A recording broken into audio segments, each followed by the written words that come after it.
Hello friends, welcome to TrendTech Guide. Today I'll show you how to do voice search on Google. So let's start. First of all, if you're new to our channel, don't forget to subscribe. So let's start.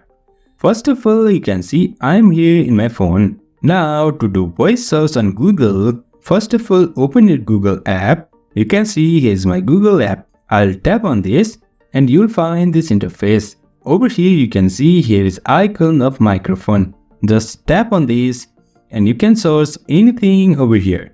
Now I'll search for Cristiano Ronaldo best goals.